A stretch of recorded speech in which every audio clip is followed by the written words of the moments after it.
Le livre du ciel. Tome 16. Je continuais à me sentir étourdie et somnolente. Mes facultés ne me permettaient pas de comprendre quoi que ce soit. Et si, à un moment de répit, je comprenais quelque chose, alors je me sentais envahie d'une ombre qui, pénétrant dans le plus profond de mes fibres, me faisait languir ardemment après la sainte volonté de Dieu. Oh! Comme j'avais peur de sortir de sa très sainte volonté. Grandement troublée par les châtiments dont Jésus m'avait parlé et par la vue des bouleversements des choses créées. J'avais aussi entendu parler de grands malheurs s'étant abattus ces derniers jours dans différentes parties du monde, allant jusqu'à la destruction de régions entières. Comme je prêtais attention à tout cela, bougeant en moi, mon Jésus me dit: Ma fille, cela n'est encore rien. Nous irons plus loin afin de purifier la face de la terre. Je suis tellement dégoûtée par tout ce qui se passe que je ne peux en supporter la vue. À ces mots, je devins encore plus oppressée et l'horrible tableau des perturbations de la nature que j'avais vu ces derniers jours revint à mon esprit. Alors, revenant à la prière comme à l'accoutumée, je dis à mon aimable Jésus: Puisque tu es déterminé à étendre ta main pour châtier le monde et que, désormais, je ne peux plus rien faire, ni souffrir, ni obtenir que tu renonces aux maux que les gens méritent. Ne pourrais-tu pas me libérer de cet état de victime ou me suspendre pendant quelque temps? Au moins, j'éviterai à certains de se trouver dans l'embarras. Jésus me dit: Ma fille, je ne veux pas te déplaire. Si tu désires que je te suspende, je le ferai. Craignant que cela soit l'accomplissement de ma propre volonté, j'ajoutai immédiatement: Non. Non, mon amour. Tu ne dois pas me dire si tu le désires, mais plutôt c'est moi-même qui veux te suspendre de cet état. Cela ne doit pas venir de ma volonté, mais de la tienne. Alors seulement j'accepterai, non pas pour me satisfaire, mais pour que ta volonté soit faite en moi. Jésus reprit: Je ne veux pas te déplaire, je veux te contenter. Si tu désires que je te suspende, je le ferai. Cependant, sache que ma justice veut suivre son cours. Toi et moi devons faire notre part de concession. Il y a certains droits de la justice auxquels on ne peut contrevenir.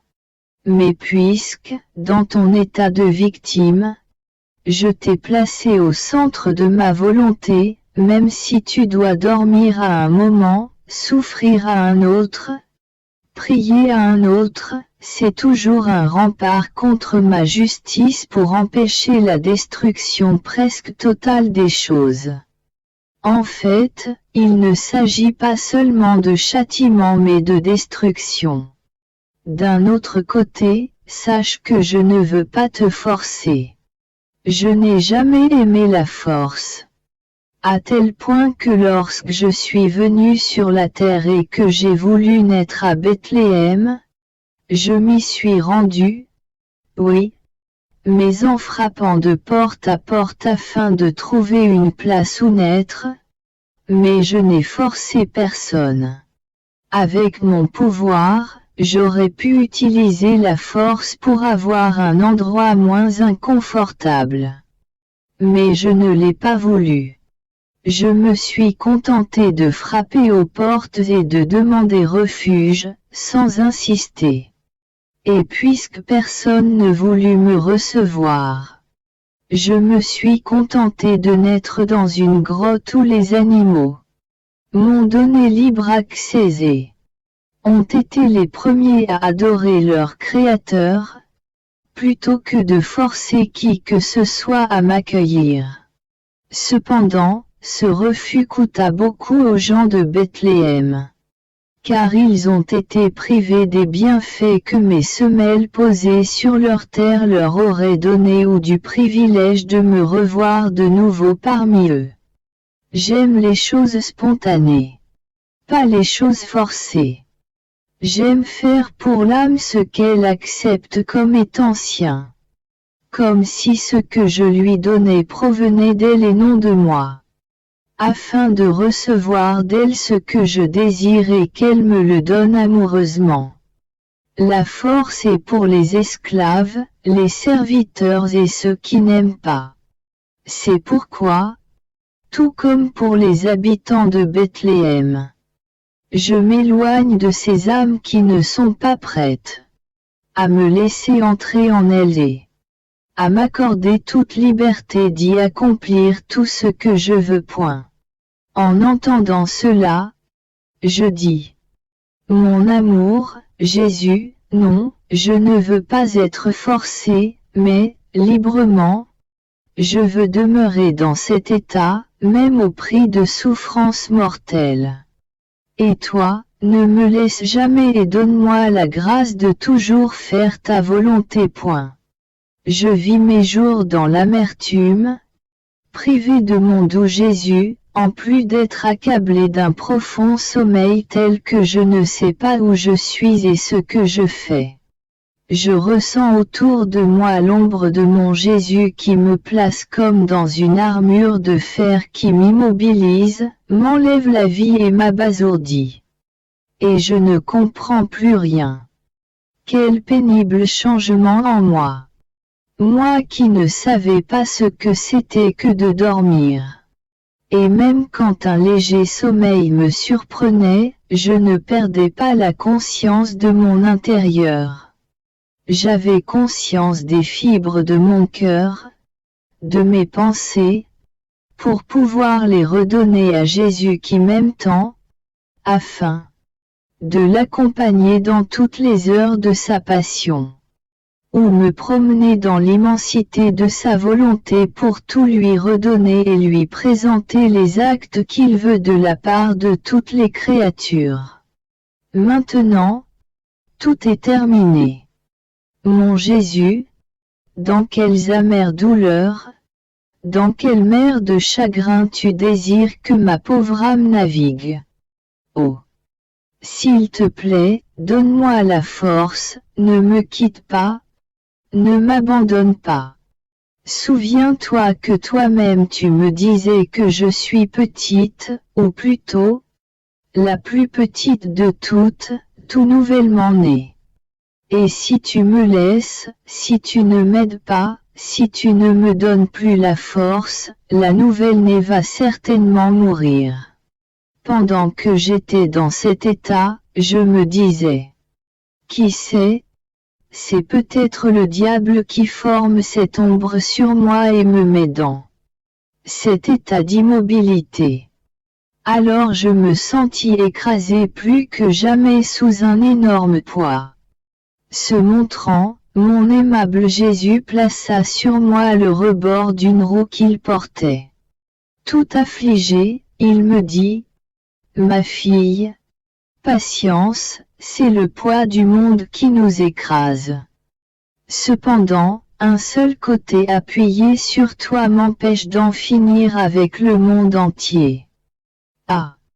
Si tu savais combien de fautes sont commises et combien de machinations secrètes il complote pour ruiner encore plus de gens. Tout cela augmente encore plus le poids sur mes épaules, au point de faire déborder la coupe de la justice divine. C'est pourquoi de grands fléaux viennent sur toute la terre. De plus, pourquoi crains-tu que ce soit l'ennemi qui te place dans cet état? Quand c'est l'ennemi qui fait souffrir quelqu'un, il sème le désespoir, l'impatience, le trouble. Par contre, lorsque c'est moi, j'infuse l'amour, la patience et la paix, la lumière et la vérité. Ressentirais-tu par hasard de l'impatience et du désespoir qui pourraient te faire craindre que ce soit l'ennemi? Je lui répondis, non, mon Jésus. Au contraire, je me sens comme immergé dans une mer immense et profonde, ta volonté. Et ma seule crainte est que je puisse sortir de l'abîme de cette mer. Mais, pendant que je crains, je sens ces vagues s'élever plus puissamment au-dessus de moi et m'immerger plus profondément. Jésus reprit. C'est pourquoi l'ennemi ne peut s'approcher, parce que les vagues de la mer de ma volonté, en te plongeant dans ces abîmes, on la garde et maintiennent même l'ombre de l'ennemi au loin. En fait, il ne sait rien de ce que l'âme fait et souffre dans ma volonté. Il n'a ni les moyens, ni les chemins ou les portes afin de pouvoir entrer en elle. Au contraire, ma volonté est la chose qu'il a le plus en horreur.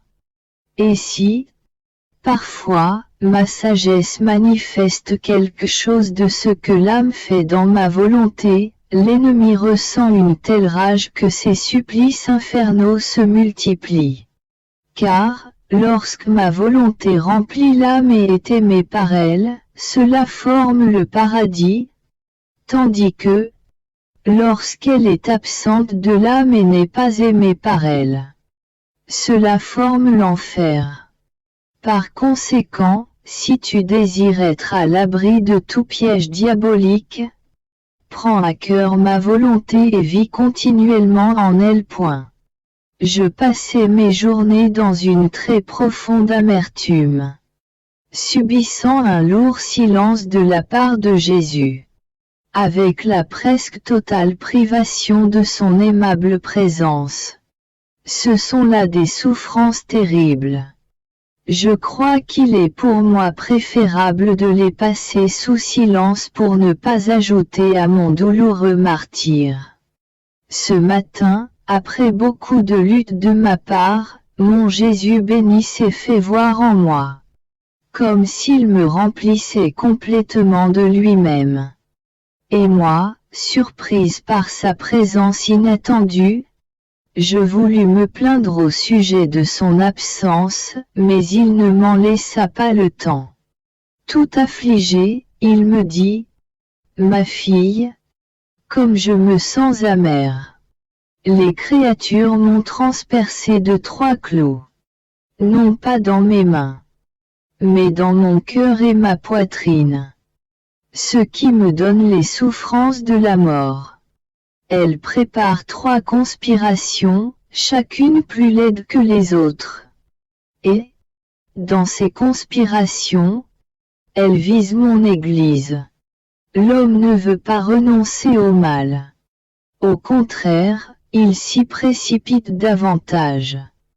En disant cela, il me montra des réunions secrètes dans lesquelles on complotait sur la manière d'attaquer l'Église, de causer de nouvelles guerres ou de nouvelles révolutions.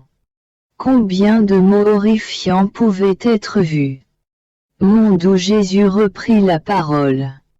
Ma fille, n'est-il pas juste que ma justice frappe l'homme et détruise presque totalement ceux qui souillent la terre en faisant disparaître avec eux des régions entières, afin que la terre soit purifiée de tant de vies pestilentielles et de tant de démons incarnés qui, sous l'apparence du bien, complotent la ruine de l'Église et de la société. Crois-tu que mon absence auprès de toi est pour des futilités? Non et non. Au contraire, plus mon absence est prolongée, plus graves seront les châtiments.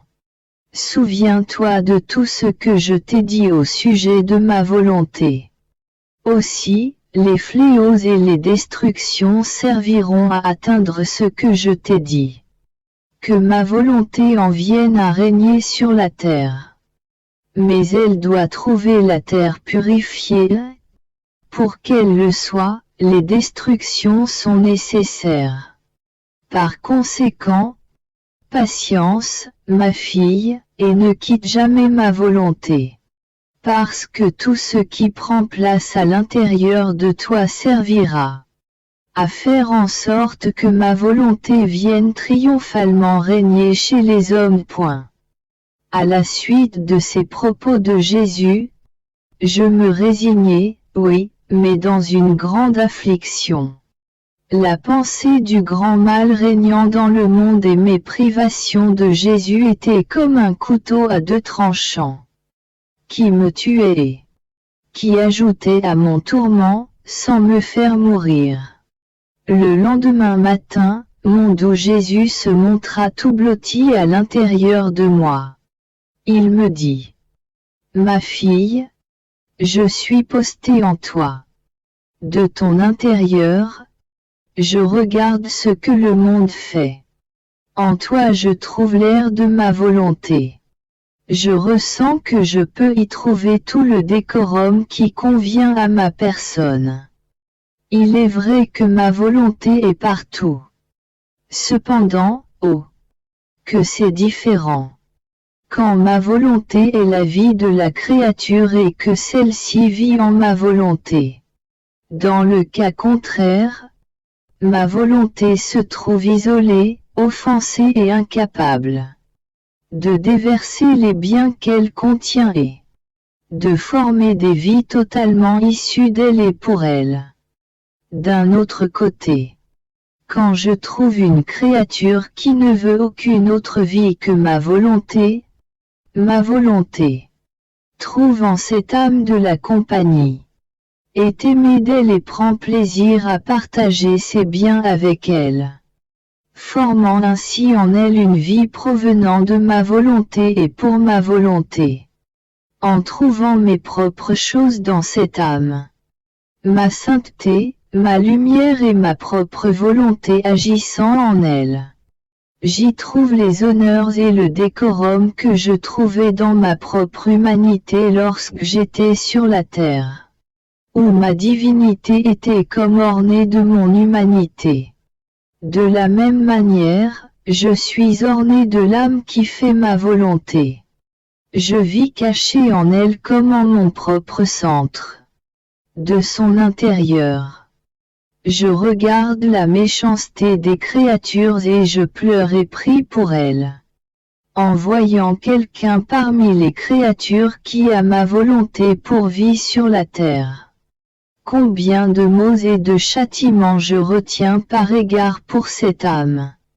Combien de fois ne suis-je pas sur le point de détruire les créatures et d'en finir avec elles à cause des grands maux qu'elles commettent.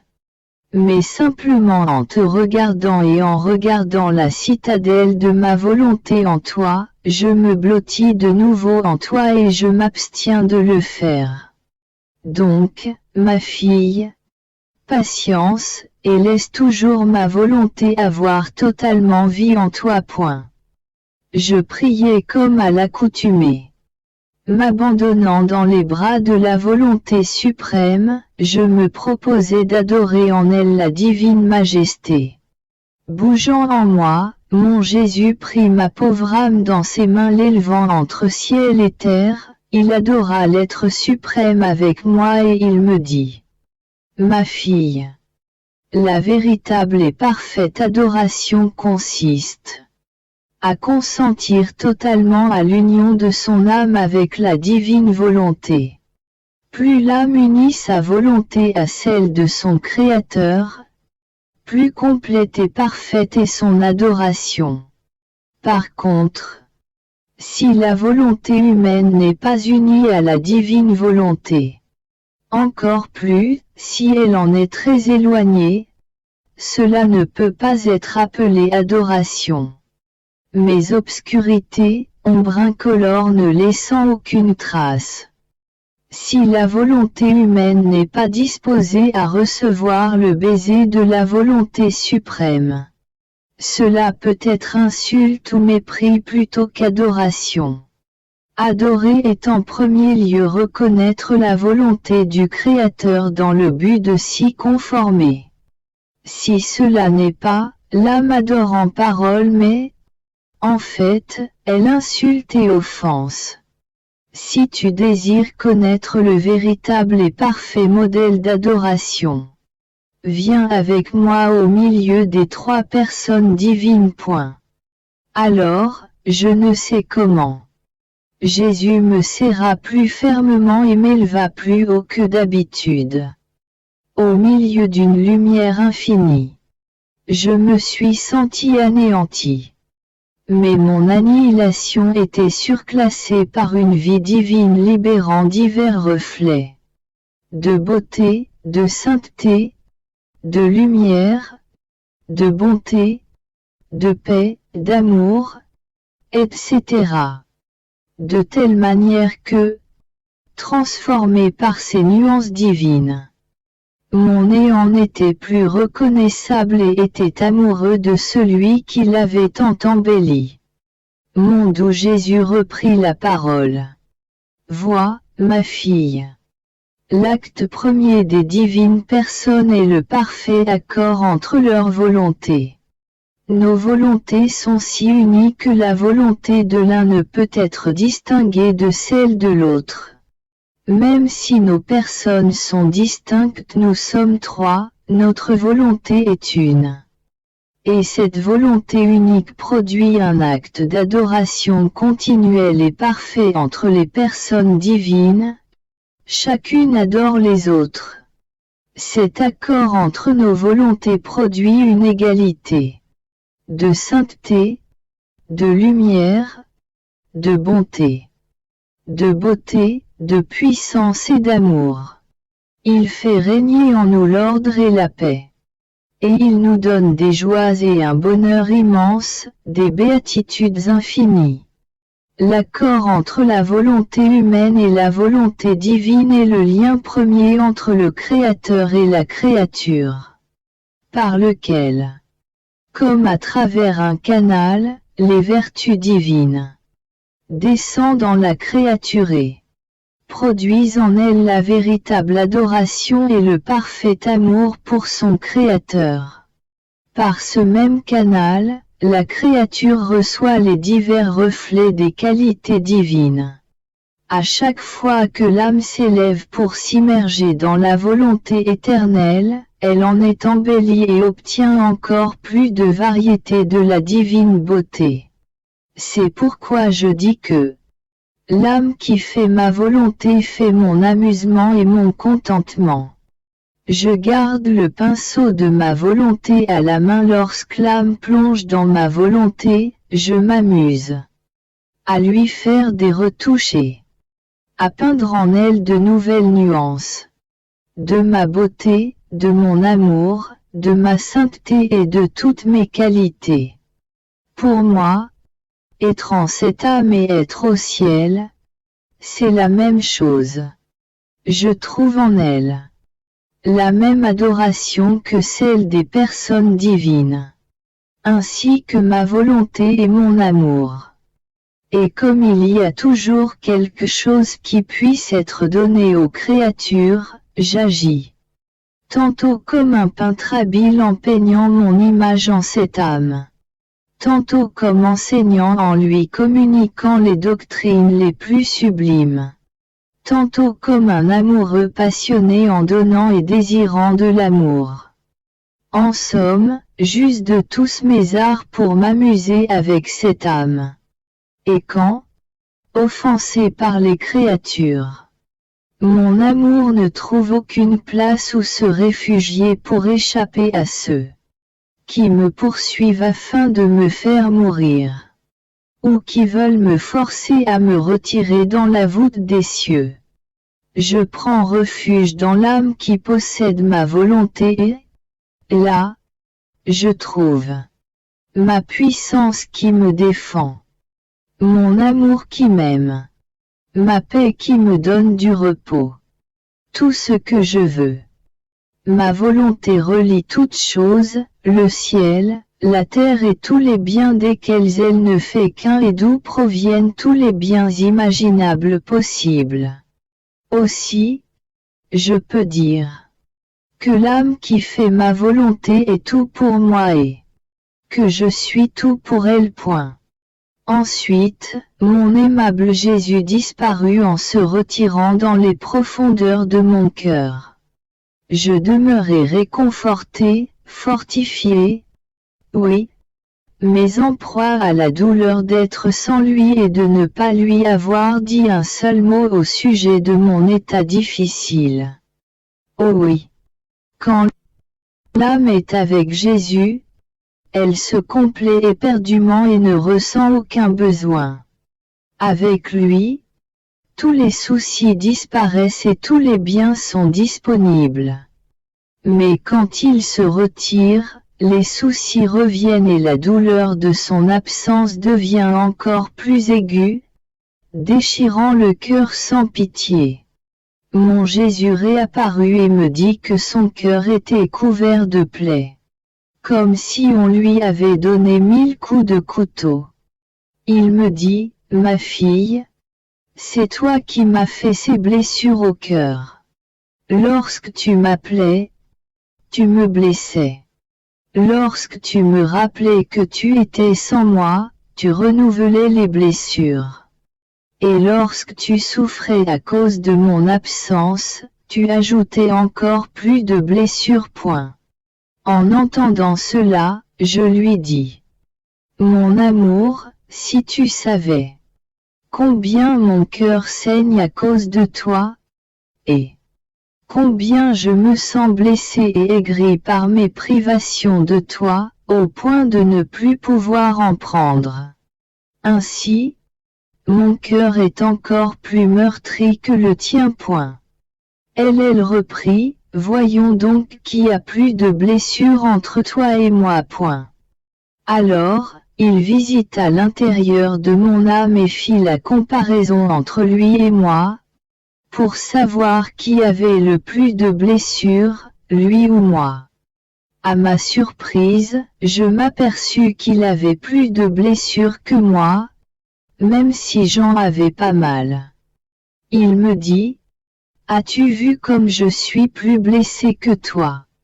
Cependant, sache qu'il existe différents manques d'amour résultant de mon absence. Ne crains pas, j'assume l'engagement de les combler. Car je sais que tu ne peux pas faire en mon absence ce que tu fais quand je suis avec toi. Comme ce n'est pas toi qui choisis d'avoir ces manques d'amour, ton Jésus va s'occuper de les combler. Un envol dans ma volonté sera suffisant pour nous mettre à égalité en amour, de telle manière que, débordant à l'extérieur, cet amour se déverse pour le bien de nos frères. Donc, laisse-moi agir, et aie confiance en moi. Mon pauvre esprit errait dans l'immensité de la suprême volonté. Je me sentais comme à l'intérieur d'une mer et mon être tout entier avalait à grande gorgée l'eau salutaire de l'éternelle volonté. Cette eau entrait en moi de toutes parts. Par mes oreilles, ma bouche, mes yeux, mes narines, les pores de ma peau.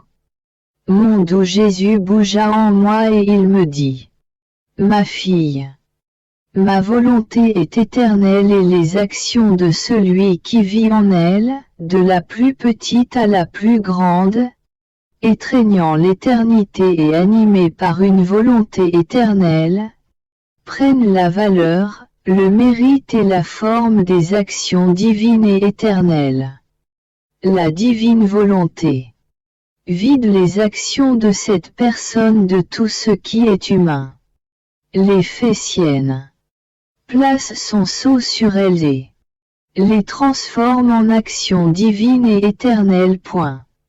Sur ces mots, surprise, je lui dis, « Comment est-ce possible, ô mon céleste bien, qu'à simplement vivre dans ta volonté, la créature puisse recevoir ce grand bien, que ses actions deviennent divines et éternelles.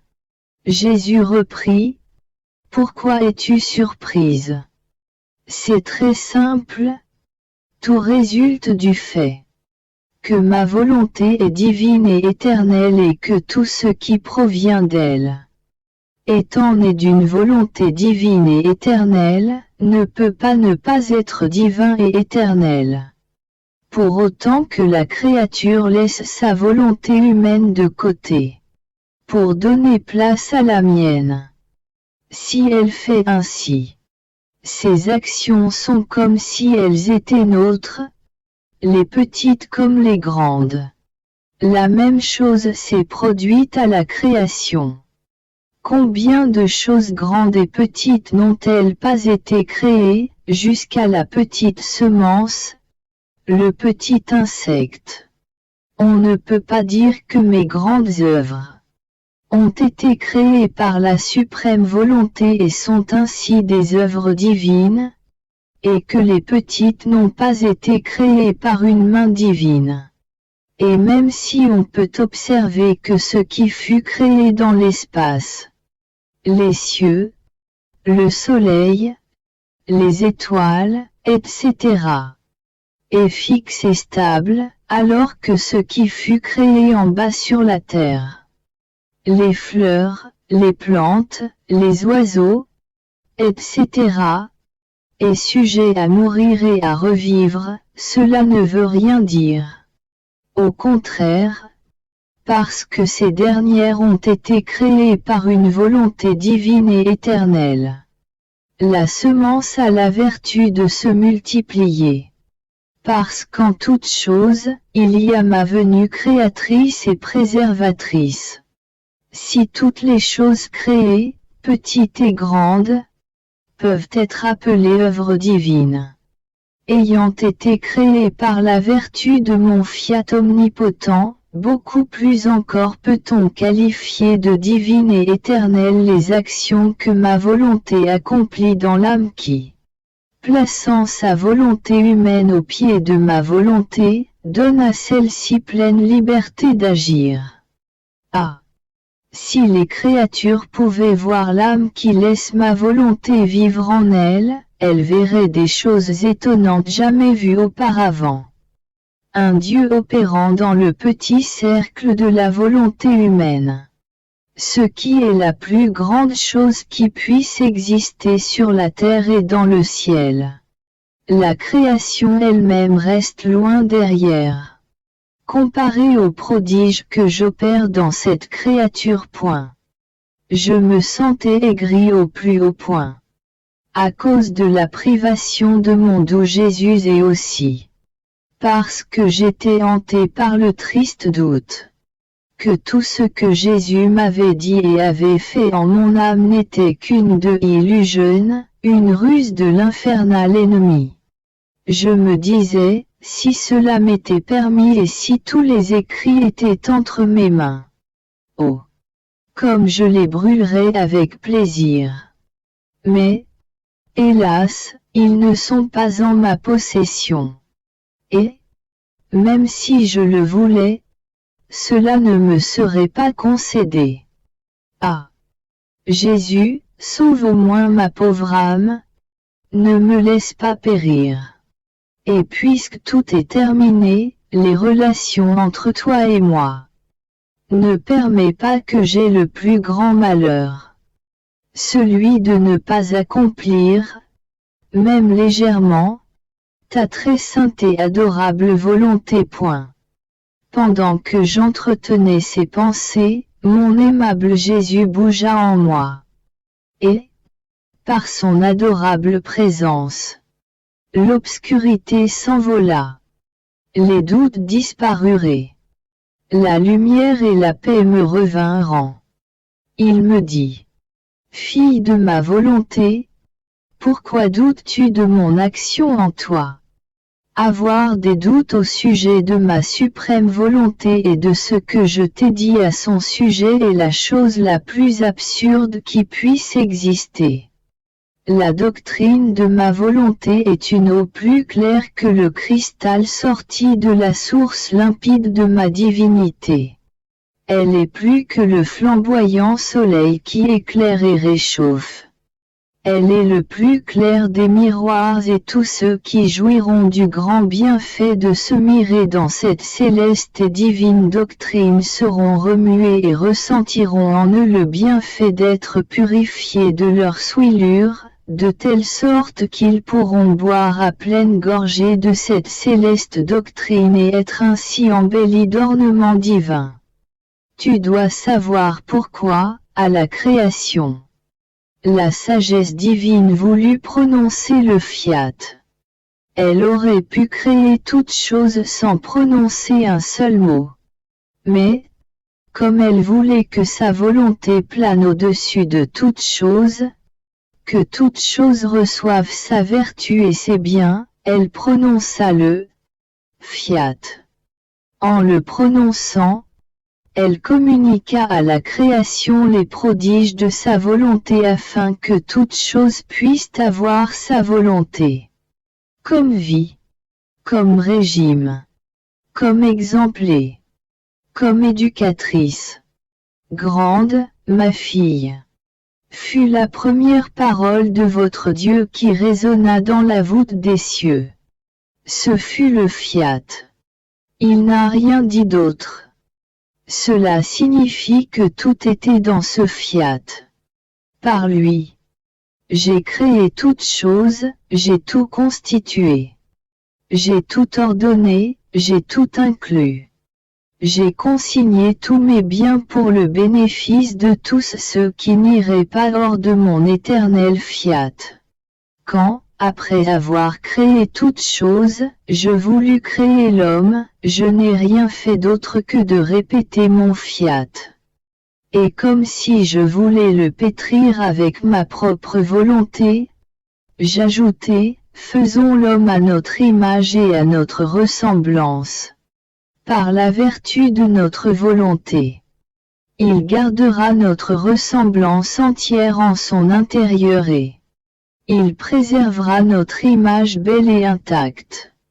Comme si elle était incapable de dire autre chose que le mot fiat. La sagesse incréée répéta ce mot si nécessaire et sublime pour tous. Et ce fiat plane encore au-dessus de toute la création. Comme le préservateur de mes œuvres et dans l'acte de descendre sur la terre pour investir l'homme, l'enclore de nouveau en lui, afin qu'il puisse retourner là d'où il vient, issu de ma volonté, qu'il puisse revenir dans ma volonté. C'est ma volonté que toutes les choses créées me reviennent par le même chemin que celui emprunté pour les créer. De telle sorte qu'elles me reviennent, toutes belles et comme portée en triomphe par ma volonté. Tout ce que je t'ai dit concernant ma volonté avait pour but ceci, que ma volonté soit connue et en vienne à régner sur la terre. Je vais tout faire pour obtenir cela, mais tout doit me revenir par l'entremise de ce mot, fiat. Dieu a dit fiat et l'homme doit dire fiat. Dans toutes ces choses, il n'aura rien d'autre que l'écho de mon fiat, la marque de mon fiat, les effets de mon fiat, ce qui me permettra de lui donner les biens que contient ma volonté. C'est ainsi que j'atteindrai totalement les objectifs de la création. Et c'est pourquoi j'ai entrepris de faire connaître les effets, la valeur, les biens et les choses sublimes de ma volonté, et comment l'âme, empruntant le même chemin que mon fiat, deviendra si sublime, divinisée, sanctifiée, enrichie, que le ciel et la terre seront étonnés à la vue des prodiges accomplis en elle par mon fiat. En fait, par la vertu de ma volonté. de nouvelles grâces jamais données auparavant. Une lumière plus brillante. Des prodiges inouïs jamais vus auparavant sortiront de moi. J'agis comme un professeur qui enseigne les sciences à son disciple. S'il enseigne à son disciple, c'est parce qu'il veut en faire un enseignant comme lui. C'est ainsi que je fais avec toi. Cette sublime leçon porta sur mon premier mot fiat. La prière que j'ai enseignée était fiat sur la terre comme au ciel, et je me suis efforcé de te donner des leçons plus étendues, plus claires et plus sublimes au sujet de ma volonté. C'est parce que je veux que mon élève n'acquiert pas seulement la science de ma volonté, mais devienne elle-même une enseignante pour la faire connaître aux autres. Non seulement cela, je veux aussi qu'elle acquiert mes biens, mes joies et mon propre bonheur. Sois donc attentive et fidèle à mes enseignements et ne t'éloigne jamais de ma volonté. Je réfléchissais à la montée au ciel de mon doux Jésus au jour de sa glorieuse ascension ainsi qu'à la peine des apôtres qui furent ainsi privés d'un si grand bien. Bougeant en moi, mon doux Jésus me dit: Ma fille, la plus grande peine de toute la vie de mes apôtres fut de demeurer sans leur maître. Quand ils me virent monter au ciel, leur cœur fut consumé par la douleur de la privation de ma présence. Cette douleur fut d'autant plus aiguë et pénétrante qu'elle n'était pas une douleur humaine comme s'ils perdaient quelque chose de matériel, mais une douleur divine, c'était un Dieu qu'ils perdaient. Et même si je possédais toujours mon humanité, par le fait qu'elle était ressuscitée, elle était spiritualisée et glorifiée. Et, par conséquent, leur principale douleur était dans leur âme. Cette douleur pénétrait tout leur être. Ils étaient consumés par le chagrin au point de vivre le plus douloureux martyre. Mais tout cela était nécessaire pour eux. Jusque-là ils n'étaient que de tendres bébés en ce qui concerne les vertus, la connaissance des choses divines et la connaissance de ma propre personne. En somme, j'étais parmi eux. Mais ils ne me connaissaient et ne m'aimaient pas vraiment. Mais quand ils m'ont vu monter au ciel, la douleur de me perdre déchira le voile et ils me reconnurent comme le vrai Fils de Dieu, avec une telle certitude que l'intense douleur de ne plus me voir parmi eux leur insuffla la fermeté dans le bien et la force de tout souffrir pour l'amour de celui qui l'avait perdu. Cela fit naître en eux la lumière de la science divine. Leur enleva les langes de l'enfance et les transforma en hommes intrépides et courageux. Leur douleur les transforma et forma en eux le vrai caractère d'apôtres. Ce qu'ils ne purent obtenir en ma présence, ils l'obtinrent par la souffrance de la privation de ma présence. Maintenant, ma fille, une petite leçon pour toi. Ta vie peut être appelée une souffrance continuelle de me perdre et une joie continuelle de me retrouver. Mais, entre la souffrance de me perdre et la joie de me retrouver, combien de surprises ne t'ai-je pas données? Combien de choses ne t'ai-je pas dites? Ce fut le douloureux martyre de me perdre qui t'a disposé à entendre mes leçons sublimes sur ma volonté. En fait, combien de fois il te sembla que tu m'avais perdu. Et, pendant que tu étais plongé dans ta cruelle douleur, je t'arrivais avec une de mes plus belles leçons sur ma volonté et te faisais revivre la joie de me retrouver pour te disposer de nouveau à la douleur aiguë de mon absence. je peux te dire que la souffrance d'être sans moi a donné naissance en toi à la connaissance de ma volonté, ainsi qu'à la connaissance de ses effets, de sa valeur et de ses fondements. C'était nécessaire que je procède de cette façon avec toi. C'est à accent grave dire que je vienne très souvent et je te laisse ensuite en proie à la douleur d'être sans moi. Puisque j'ai choisi de te faire connaître d'une manière toute spéciale plusieurs choses au sujet de ma volonté, je devais te laisser en proie à une souffrance divine continuelle. Parce que ma volonté est divine. Parce que c'est seulement sur des souffrances divines qu'elle peut établir son trône et étendre son domaine.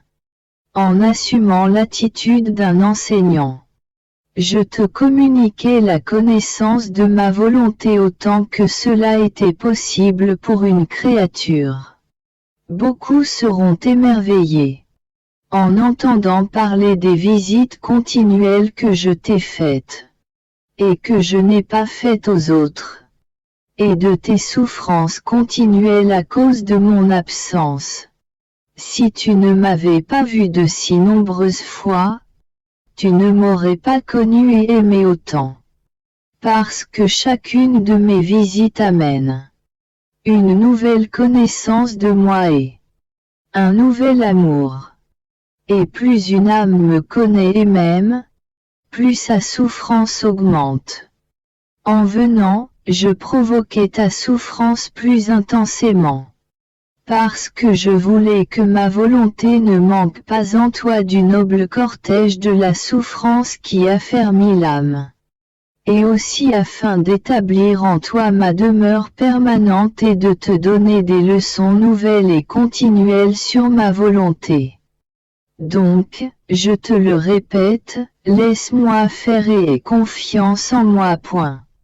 Ce matin, je me suis retrouvé hors de mon corps et j'ai vu mon dernier confesseur décédé entouré de plusieurs personnes tout attentives et ravies de l'entendre. Il parlait et il devint enflammé au point d'enflammer les autres. Je m'approchai pour écouter ce qu'il disait. À ma grande surprise, je l'entendis raconter tout ce que Jésus m'a dit et comment il se comportait avec moi. Ses fenêtres si amoureuses, ses nombreuses condescendances. Et quand il parlait des stratagèmes amoureux de Jésus envers moi, il irradiait de la lumière au point d'être transmué en cette lumière, et pas seulement lui, mais aussi ceux qui l'écoutaient. Je fus surprise et je me suis dit, le confesseur a fait cela quand il vivait sur la terre. Il parlait des choses de mon âme aux autres, et il le fait encore après sa mort, dans sa seconde vie.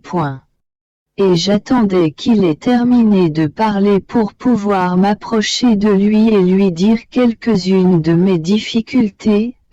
Mais il ne termina pas et je me retrouvai dans mon corps.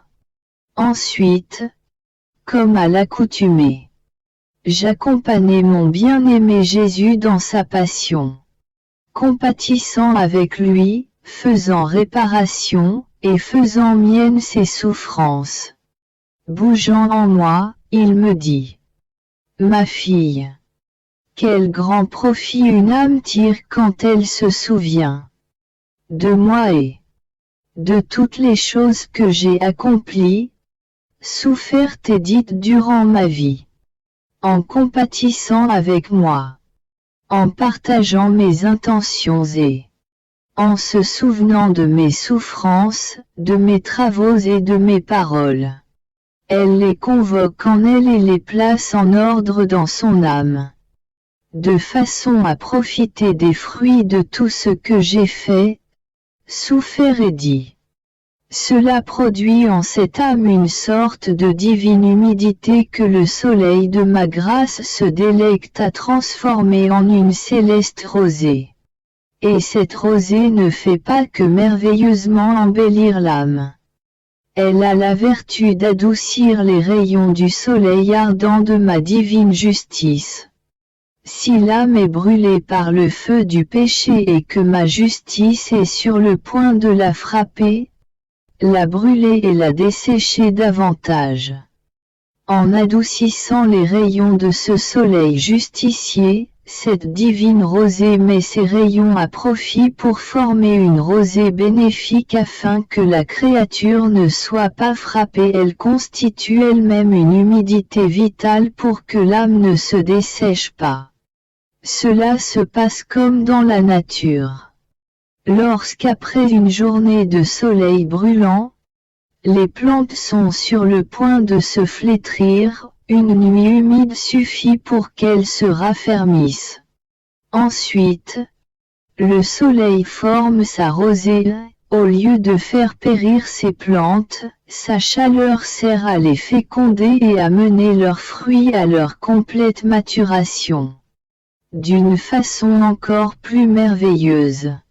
La même chose se produit dans l'ordre surnaturel. Se remémorer ce que j'ai fait, souffert et dit est le commencement d'un bien. Ces rappels forment de petites gorgées pour l'âme afin de lui redonner vie. Quand les choses sont oubliées, elles perdent leur attrait et leur vertu vitale pour l'âme. Ces rappels sont non seulement à l'origine de bien dans la vie, mais après la mort ils sont une cause de gloire. N'as-tu pas vu combien ton confesseur décédé était dans la joie en parlant des grâces que je t'ai données? C'est parce que, durant sa vie, il s'y est intéressé. Il en a gardé mémoire et que son intérieur en fut rempli au point de déborder à l'extérieur. Et que de bien cela lui donne dans sa nouvelle vie. C'est pour lui comme une fontaine qui déborde pour le bien des autres. Par conséquent, plus l'âme se remémore mes grâces et mes leçons, plus la fontaine de mes biens se déverse en elle. Au point qu'il y a débordement pour le bien des autres points. Je vivais mon habituelle et pénible souffrance de son absence. Je me sentais comme supplicié par une justice rigoureuse, sans même une ombre de pitié. Ô justice punitive de Dieu, comme tu es terrible. Mais tu es encore plus terrible lorsque tu te tiens loin de celle qui t'aime. Tes flèches me seraient plus douces si, pendant que tu me punis et me déchires en pièces, mon Jésus était avec moi. Oh! Comme je pleure sur mon sort. Je voudrais que tout le ciel et la terre pleurent avec moi sur le sort de la pauvre exilée qui, non seulement vit loin de sa patrie, mais est aussi abandonnée par son Jésus qui est son seul réconfort, son seul support dans son interminable exil. Pendant que mon pauvre cœur était accablé par cette terrible amertume. Mon adorable Jésus se fit voir en mon intérieur comme dominant toute chose. Il tenait comme beaucoup de rênes dans ses mains. Et chaque reine était rattachée à un cœur humain. Il y avait autant de reines qu'il existe de créatures. Il me dit, ma fille, le chemin est long et chaque vie de créature est un chemin distinct. Par conséquent, il faut marcher beaucoup et dans beaucoup de chemins. Tu seras celle qui parcourra tous ces chemins car, étant donné que je dois enfermer ma volonté en toi, tu dois enclore tout ce qu'elle contient. Avec ma volonté, il t'est possible de couvrir tous les chemins ensemble, ceux de toutes les créatures. Par conséquent, dans ma volonté, tu as beaucoup à faire et à souffrir. Point. Sur ces mots, oppressé et fatigué comme je l'étais, je lui dis. Mon Jésus, c'est trop, qui peut faire cela? Je suis déjà assez fatigué, De plus, tu me laisses seul. Sans toi, je ne peux rien faire. Ah! Si je t'avais toujours avec moi, je pourrais accomplir cela. Mais, hélas, tu me laisses seul et je ne peux rien faire. Jésus reprit. Cependant, je suis dans ton cœur, guidant tout. Et tous ces chemins ont été couverts par moi. J'englobe tout. Je ne laisse pas un seul battement de cœur ou une seule souffrance d'une créature m'échapper. Et tu dois savoir que, puisque je dois placer ma volonté en toi comme en son centre de vie, elle est nécessaire qu'elle trouve en toi tous les chemins des créatures et tout ce que ton Jésus a fait. Car ces choses sont inséparables de moi. Il suffit que tu rejettes une seule chose de ma volonté pour l'empêcher de former son centre en toi, d'y avoir sa pleine suprématie, d'y avoir son point de départ afin d'être connu et de dominer sur tout.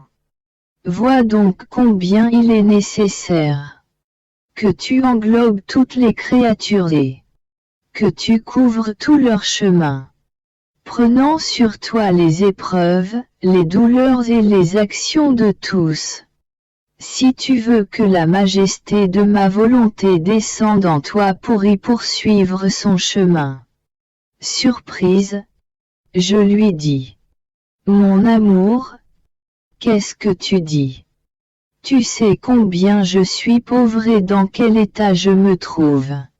Comment puis-je englober en moi la totalité de ta volonté? Au plus, avec ta grâce, je peux faire ta volonté. Je peux vivre en elle. Mais l'englober, c'est impossible. Je suis trop petite. Il est impossible que je contienne une volonté infinie. Point.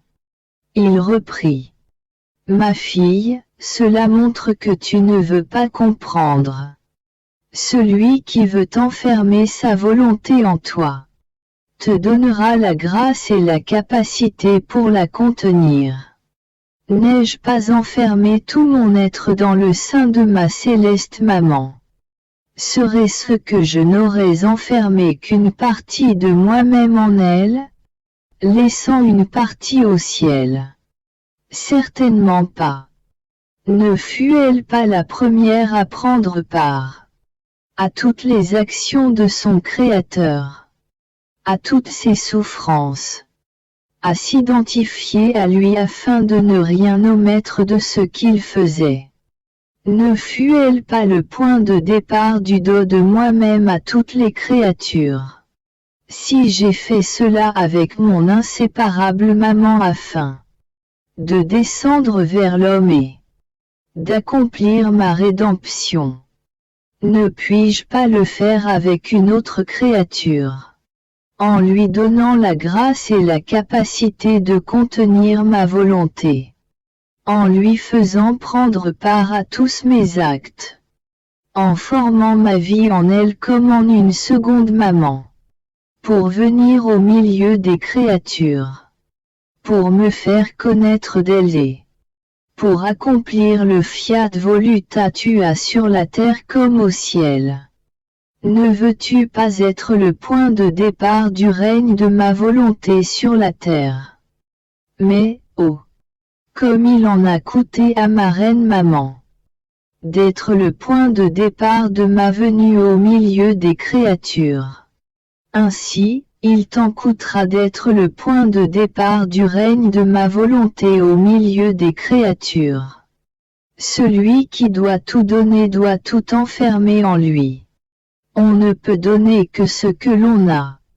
Par conséquent, ma fille, ne prends pas à la légère ce qui concerne ma volonté et ce qu'il convient que tu fasses pour qu'elle forme sa vie en toi. C'est la chose qui m'intéresse le plus et tu dois être attentif.